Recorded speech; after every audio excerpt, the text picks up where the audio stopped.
A toto, čo táto mládež, no nech začne budovať. Nech budujú to, čo sme aspoň my vybudovali a naši rodičia. Každý vypráva o tom, čo on vybudoval a kde je to, čo on vybudoval. Zaliezol do myšacej dierky, po 89. Mečiarovi lízal s prepáčením to, čo bolo treba a teraz sú múdri, idú vyprávať.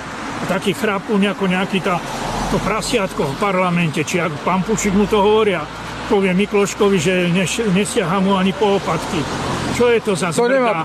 Jak ho rodičia vychovali? To čo mu vypráva? To neviete povedať. To nemal povedať. Veď jak ho vychovali rodičia? Dobre ho vychovali, on je dobre vychovaný, veď predsa on má vysokú školu, on sa stará o rodinu a že má v hlave to, čo má, piliny. To je vďaka aj Mečiarovi a tým ostatným, čo sem došli, čo si on urobil svoju podnikateľskú elitu. Naftu Beli dal za korunu, Trnavské automobilové závody, Moric si tam privatizoval predsa Topolčany. No? Či čo je to tam hore, tie opravovne v Obrúdkach. No a teraz, kde sú tí slovenskí podnikatelia?